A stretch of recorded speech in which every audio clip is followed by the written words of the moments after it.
Salam uşaqlar. Bugünkü dərsimiz ağız boşluğu, mədə və bağırsaqların quruluşu haqqında olacaq. Ağız boşluğu biz bilirik ki, qidaların ilkin həzmi ağız boşluğunda gedir. Ağız boşluğunda dişlər var, dil var. Dişlər və dil bir dəqiqə. Ağız boşluğunda dişlər və dil yerləşir. Dişlər qidanın mexaniki həzmini həyata keçirir. Dil isə qidanın ağızda əzələli dil ağızda qidanın hərəkətini təmin edir. Və ağız boşluğuna ağız suyu vəzləri açılır ki, bunlar da qidanın kimyəvi həzmini qismən də olsa həyata keçirir. İndi gəlin dərsi oxuyaq və izah edək. İlkin həzm prosesi ağız boşluğunda başlayır. Burada dişlərin köməyi ilə qida xırdalanır, ağız suyu ilə islanır, sıyığa bənzər kütləyə çevrilir. Deməli, qida xırdalanırsa nə olur? Qida xırdalanırsa mexaniki həzm həyata keçirir. Xırdalanmağı, yəni mexaniki həzm. Mexaniki həzmi həyata keçirir ağız boşluğunda. Dişlər mexaniki həzmə gəlir. Ağız suyu ilə islanır, sıyığa bənzər kütləyə çevrilir. Qidanın xırdalanması, çeynənməsi dişlər vasitəsilə həyata keçirir. Dişlər üst və alt çənədə diş yuvalarında yerləşir. İndi baxacaq, bara diqqətlə baxsaq, dişlər, diş yuvaları bax budur. Diş yuvaları. Yəni tünd rəngindən götürüm ondan. Dişlər üst və alt çənədə diş yuvalarında yerləşir. Baxın, bu diş yuvasıdır. Diş yuvası. Ümumi olaraq insanda, yetkin insanda 32 dişi olur ağızda. Ancaq uşaqlar, yeni doğulmuş uşaqların bilirik ki, biz dişləri olmur. 6 yaşından olaraq 6 ayından etibarən dişlər çıxmağa başlayır və 20 dənə süd dişi olur. Deməli, yeni doğulmuşlarda diş olmur, 6 ayla dişlərin çıxmağa başlayır və süd dişlərinin sayı 20 süd dişi olur. İndi süd dişlərinin sayı 20 dənə süd dişləri olur. 6 yaşına qədər uşaqlarda. Artıq 5-6 yaşlarından, uşaqların 6 yaşlarından, 7 yaşlarından uşaqların dişləri tökülməyə başlayır və bu zaman isə daimi süd dişləri daimi dişlərlə əvəz olunur. Daimi dişləri isə, yetkin insanlarda daimi dişlər isə 32 dənə olur. Belə baxaq, insan ömür boyu, yəni ontogenezi dövründən doğulandan ölənə qədər olan bir dövrdə insanda neçə diş ümumi oldu? 20 süd dişləri, üstə gəlim 32 də daimi dişlər, ümumi olaraq 52 dənə insan ağzında dişləri oldu. Yəni forma və yerinə yetirdiyi funksiyalara görə dişlər kəsici, köpək və ağzı dişlərinə bölünürlər. Uşaqlar, şəkilə diqqətlə baxsaq, burada bir çənənin, bax bu şəkildə bir çənənin çənədə olan dişlərin quruluşu verir. Və biz ümumi olaraq insanın ağız boşluğu desək, 2 çənəni hesablayaq, 2-yə vuracaq bütün dişlərin sayını. Burada ümumi olaraq 16 dənə diş verib bizə. Bir çənədə 16 diş var. 2 çənədə isə olacaq 32 dişimiz olacaq. İndi bir çənəyə görə baxsaq, kəsici dişləri veribdir. Kəsici dişlərin sayı neçə dənədir? Bizə baxın. Bir çənədə 4 dənə kəsici diş var. Birinci kəsici diş, ikinci kəsici, üçüncü kəsici, dördüncü kəsici diş. İndi bir çənədə 4 kəsici diş var. 4 kəsici diş var bir çənədə. 2 çənədə neçə kəsici? Yəni ağız boşluğunda isə 2 çənədə, yəni ağız boşluğunda 8 kəsici diş olacaq. Kəsici diş. Yaxşı. İndi rəngi dəyişim. O birisləri də diqqətlə göstərin. Sonra köpək dişləri sayı bir çənədə 2 dənə köpək dişi. Baxın, bu 1, bu 2 köpək dişi. 1, 2. Bir çənədə 2 köpək dişi var. Köpək dişi. Ağız boşluğunda, yəni 2 çənədə və yaxud da ağız boşluğunda 4 köpək dişi olacaq. Köpək dişi. Yaxşı. İndi isə dəyişim. Kiçik ağzı dişlərinə baxaq. Kiçik ağzı dişləri bir çənədə 1, 2, 3, 4. Bir çənədə 4 kiçik ağzı dişi var. Kiçik ağzı dişi var. 2 çənədə, yəni ağız boşluğunda, 2 çənədə, yəni ağız boşluğunda ümumi 8 kiçik ağzı dişi olacaq. Kiçik ağzı dişi olacaq. Məsələ həllər üçün sizə çox kömək olacaq. Sonra, indi böyük ağzı dişlərinə baxaq.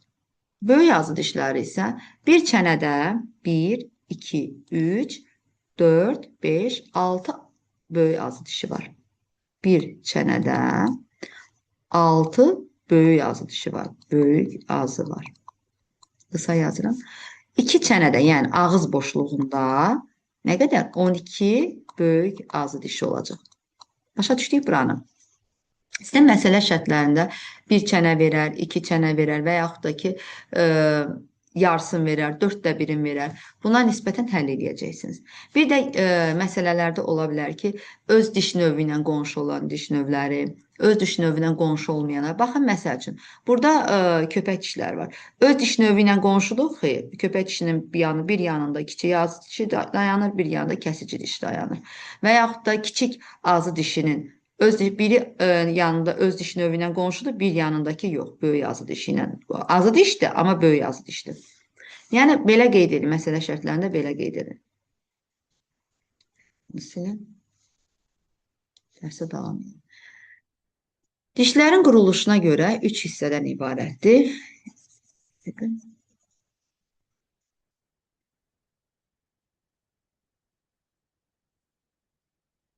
Dişlər quruluşuna görə 3 hissədən ibarətdir. Dişin tacı, dişin boynu və dişin kökü.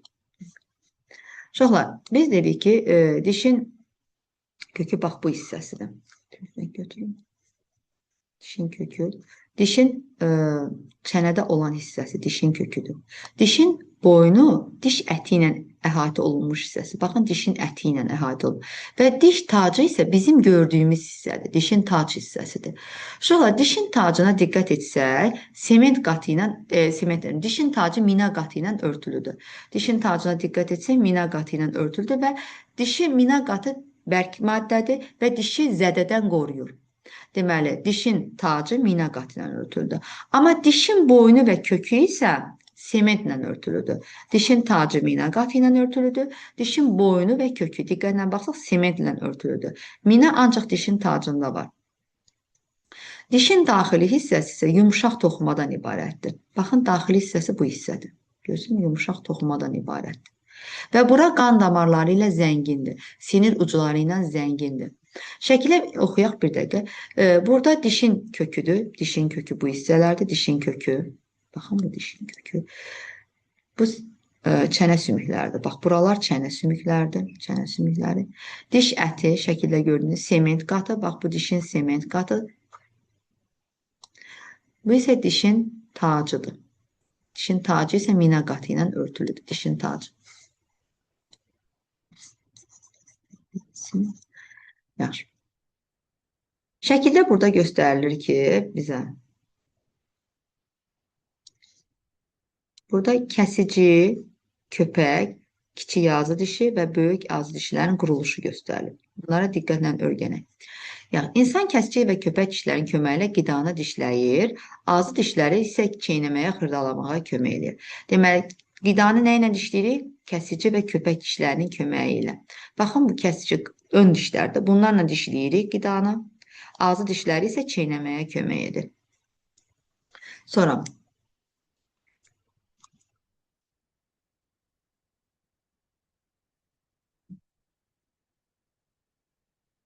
burada qeyd etdik biz, dişin tac hissəsi üzəri mina qatı ilə örtülüdür. Dişin boyun və kök hissəsi isə burada sementlə əvəz olunur. Yəni, boynu və kökü sementlə örtülüdür, tacı mina qatı.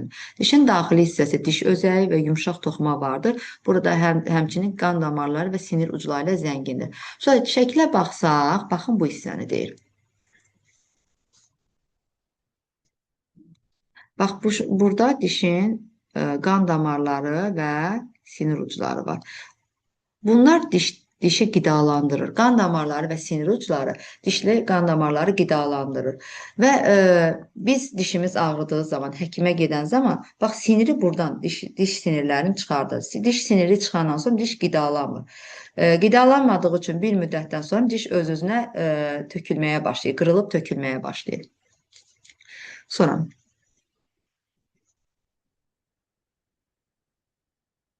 qidanın dadını hiss olunması və islanmasında dilin köməyi böyükdür. Bir dəqiqə, buradan silin buraları. Keçən növbəti silin.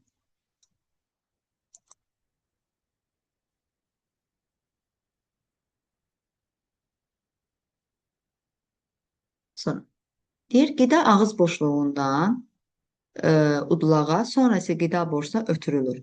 Qidanın mədəyə doğru hərəkəti peristaltika ilə təmin olunur. Uşaqlar, biz bilirdik ki, keçən dərsdə də qeyd etmişdik, qida ağız boşluğundan ağız boşluğundan qida borusuna, oradan da mədəyə ötürülür. Peristaltika nədir? Bax, peristaltika həzm sistemi orqanları biz bilirik ki, orta qatı saya əzələ qatı idi. Xarici qatı birləşdirici toxuma, orta saya əzələ, daxili qatı isə selikli qatdan ibarət idi. Orta qat saya əzələ qatının hərəkəti sayəsində qida borusunda, mədə və bağırsaqlarda hərəkəti sayəsində qidanın bir istiqamətli həzmi baş verir. Yəni ağızdan udulağa, udulaqdan qida udulaqdan mədəyə, mədədən bağırsaqlara keçir. Yəni qidanın bir istiqamətli hərəkəti peristaltika nəyin sayəsində baş verir? Saya əzələlərin sayəsində.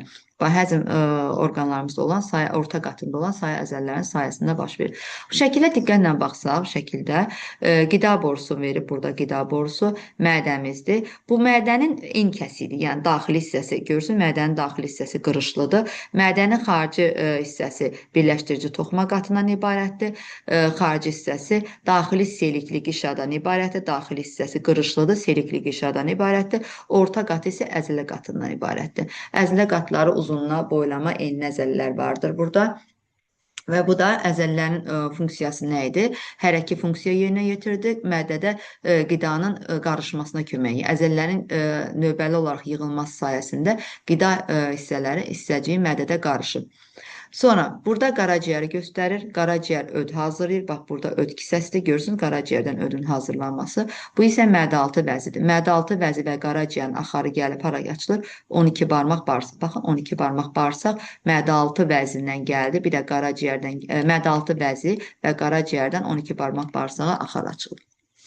İndi dərsin izahına başlayaq. Mədə həzm kanalının genişlənmiş hissəsi olub, qarın boşluğunun sol tərəfinə yerləşir.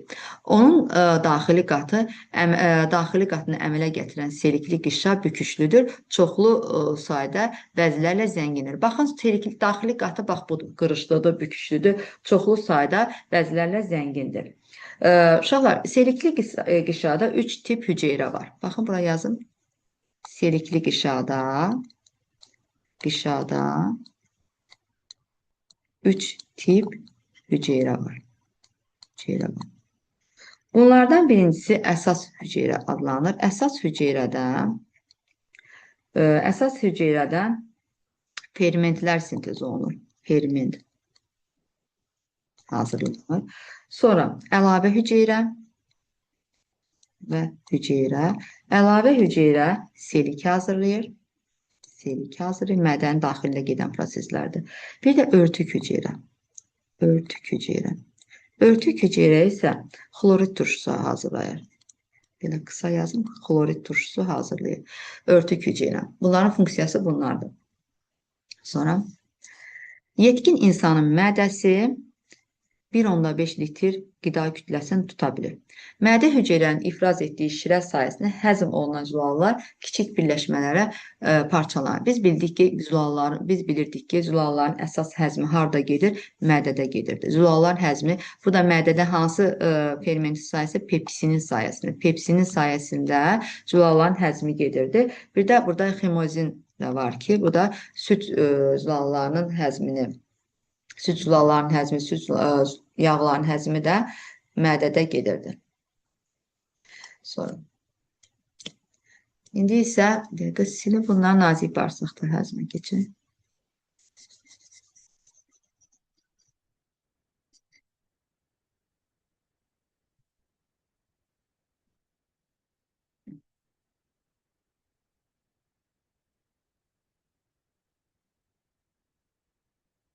Nazik bağırsaqda həzmə keçir.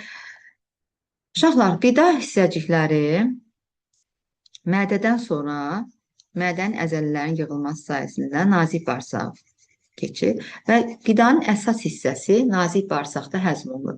Yəni burada karbohidratların, yağların, zülalların əsas hissəsi, yağların, zülalların əsas nazik bağırsaqda həzmi gedir. Mədədə müəyyən qədər həzm olmuş qida hissə həzm kanalı növbəti şöbəsinə nazik bağırsaq keçir. Şəkildə baxın, şəkildə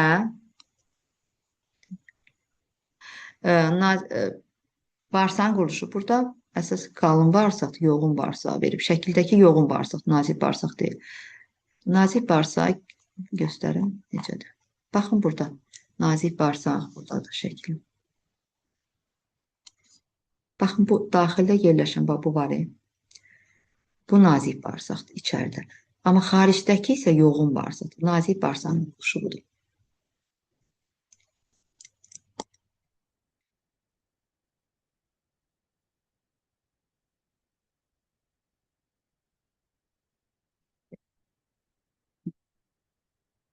Qidanın əsas hissəsi nazik bağırsaqda həzmə nazik bağırsaqda həyata keçir. Nazik bağırsağın uzunluğu 5-6 metrdir və 3 şöbəsi var. 12 barmaq bağırsaq, acı bağırsaq və qalçıq bağırsaq. Deməli 12 barmaq bağırsaq, bunu əzbər bilin, acı və qalçıq bağırsağa bölünür. 12 barmaq bağırsağın mədə-altı vəzi, qaraciyər, öd axarları açılır. Bunu bayaq göstərdim, bir də qeyd edeyim. Baxın, 12 barmaq bağırsağa. Baxın, 12 barmaq bağırsağa, 12 barmaq bağırsaq mədə-altı vəzi və ödün axarı gəldi açılır. Hara? 12 barmaq bağırsağa.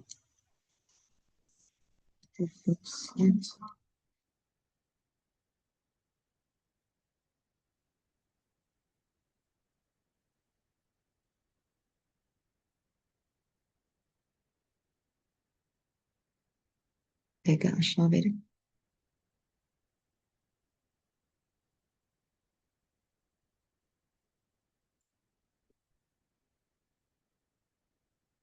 Barmaq bağırsağı açıldı. Və 12 barmaq nazik bağırsaq divarın dalğavarı hərəkət hissəsi qida kütləsi hərəkət edir, həzm şirəsi ilə qarışır. Və bu əzələlərin yığılması sayəsində qida kütləsinin yoğun bağırsağa keçir. Deməli, qidaların əsas həzmi harada gedir? Nazik bağırsaqda. Nazik bağırsaq amilaza, lipaza, tripsin fermentləri vardır ki, bura yazıram, qeyd edin. Amilaza, lipaza, tripsin fermentləri var. Qidanın əsas hissəsi burada yəni amilaza, lipaza, tripsin fermentləri nazik bağırsaqda həzmi həyata keçirir. Amilaza fermenti, yəni 12 barmaq bağırsağa açılmışdır, mədə-altı vəzin fermentləridir bunlar. Amilaza karbohidratların, lipaza yağların, tripsin isə zülalların həzmini həyata keçirdir.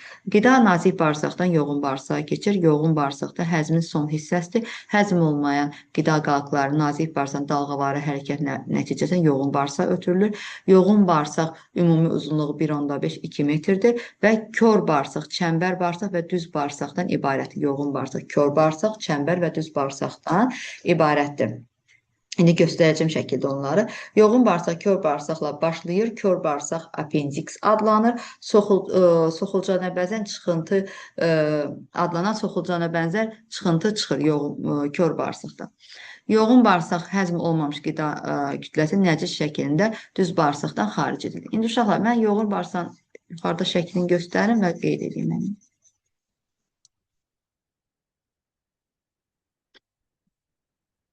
Deməli, bu yoğun bağırsağın quruluşudur. Yoğun bağırsaqda diqqət edin burada. Yoğun bağırsaq kör bağırsaqla başlayır. Bu apendiks çıxıntısı bax budur. Apendiks çıxıntısı kör bağırsaqdır bura. Apendiks çıxıntısı kör bağırsaq. Kör bağırsaqdan sonra çəmbər bağırsaq. Bu çəmbər bağırsaq sanki çəmbərə bənzəyir. Və düz bağırsaq. Bu isə düz bağırsaqdır. Çəmbər bağırsaq, bax bu isə kör bağırsaq, apendiks. Apendiks kör bağırsağın çıxıntısıdır. Yoğun bağırsaqda qidada suyun geriyə sorulması əsasən həyata keçirir. Suyun geriyə sorulmasını yoğun bağırsaqda həyata keçir və qida qalıqları orqanizmdən yoğun bağırsaq vasitəsilə xaric olunur. Yoğun bağırsaq haqqında bir də burada əlavə məlumat var, bilirsiniz hissəsi. Qidanı hansı vəziyyətdə qəbul etdiyimizdən asılı olmayaraq mədəyə daxil olur. Qida borusu yediyimiz qidanın irəliyə doğru hərəkətini təmin edən əzələlərlə əhatə olunmuşdur. Bunu bayaq da dedik, sayə əzələ qatı qida borusunda mədə və bağırsaqların orta divarı sayə əzələ qatından ibarətdir. Bu da qidanın bir istiqamətli peristaltika hərəkətini həyata keçirir. Sonra Burada düşün müzakirə paylaşı hissəsi var. Nazik bağırsağın uzunluğu 5-6 metr. Yoğun bağırsağın ümumi uzunluğu isə 1,5-2 metr olur. Sizcə bu nə ilə əlaqədədir? Uşaqlar, biz qeyd etdik ki, qidaların həzmi əsas nazik bağırsaqda gedir. Yəni həzmi ona görə də nazik bağırsaq uzunluğu daha böyükdür, daha uzundur. Yoğun bağırsaqda isə qida hissəcikləri həzm olunubdur. Burada suyun sorulması gedir. Ona görə yoğun bağırsaq elə də uzun deyil. İndi öyrəndiklərimizi tətbiq edək hissəsinə baxaq. Burada bizə sual verir. İnsan həzm sisteminin şəklinə diqqətlə baxın. Dəftərinizə cədvəl çəkib sol üstündə arıcılıq, həzm kanalı orqanların adını, sağda isə həzm vəzlərinin adını qeyd edin. Həzm kanalı orqanlarına hansılar aiddir? Həzm kanalına udulaq, qida borusu, ağız boşluğu da həzm sistemi orqanlarımıza aiddir. Ağız boşluğu, udulaq, qida borusu, mədə və bağırsaqlara aiddir.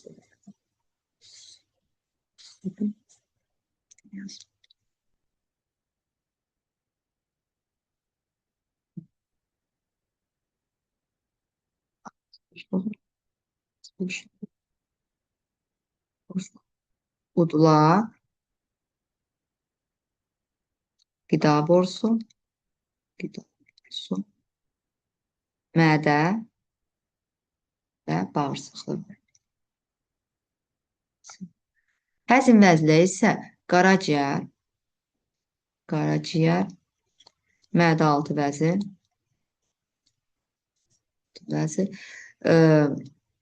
ağız suyu vəzləri,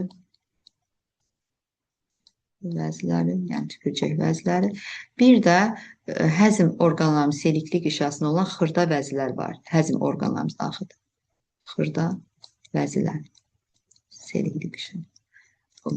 İndi gəlin sonra sorulma prosesi həzm kanalının hansı şöbəsində həyata keçirir? Sorulma prosesi həzm kanalının nazik bağırsaqda həyata keçirir. Bağırsaqda, nazik bağırsaqda.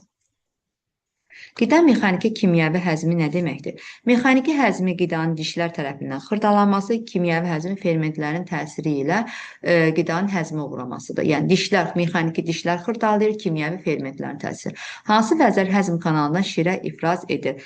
Həzm kanalına mədə-altı vəzi və qaraciyər vəzləri idi ki, həzm kanalına nazik bağırsaq, 12 barmaq bağırsaq şöbəsinə şirə ifraz edirdi.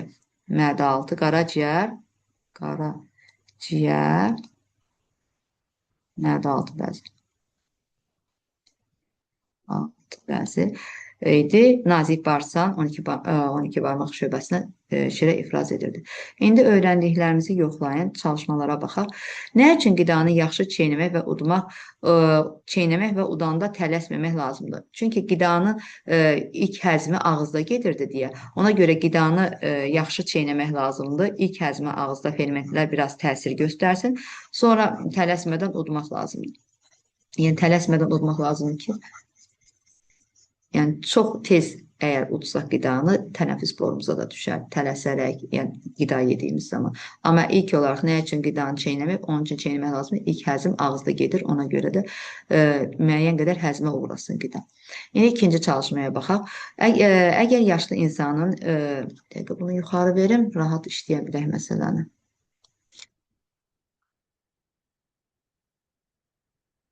Deyir ki, əgər yaşlı insanın yalnız ağzı dişlərinin 1/4 zədələnmişdirsə, onun neçə sağlam dişi var? Biz bilirik ki, ağzı dişlərin sayı nə qədərdir yaşlı insanı ümumi? Bayaqki şəkildə bir çənədə 10 dənə versə, deməli, ümumi olaraq 20 dənə ağzı dişimiz var. Kiçik və böyük ağzı dişi bərabər. 20 ağzı dişi. Onun 1/4 neçə yeyəcək? 1/4. O da bərabərdir. 20-nin 1/4 olacaq 5 dənə. Ümumi olaraq da ağzımızda 32 diş var. 32-dən də 5-ini çıxsam, eləyəcək 27 dənə dişimiz var ki, ağızda sağlam dişi olacaqdır 27 dişi.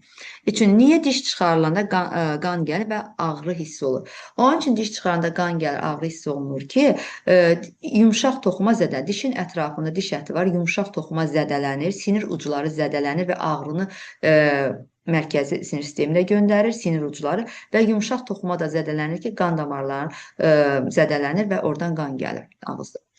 Mədənin selikli qişasının hər santimetr kub sahəsində 100 ədəd vəzi olarsa, mədədə vəzlərin ümumi miqdarı 14 milyona çatır. Mədənin daxili səthi sahəsini tapın.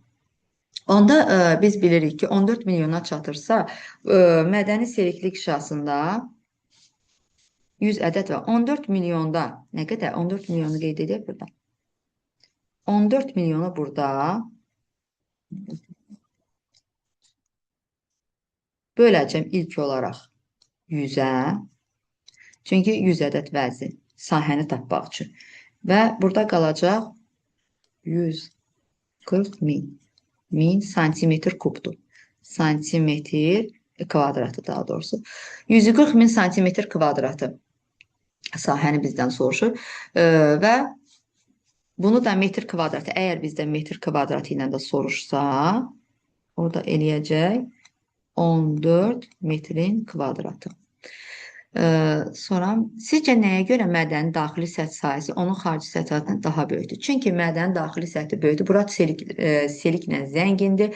Sahəni böyüdür ki, burada qidaların həzmi daha rahat, daha yaxşı həzm olunsun. Sahəsi böyükdür. Mədənin daxili səthin sahəsi həzm prosesi üçün əhəmiyyəti nədir? Yenə də burada əhəmiyyət odur ki, selikli vəzlər zəngindir, daha çox selik ifraz edir və həzmə kömək edir.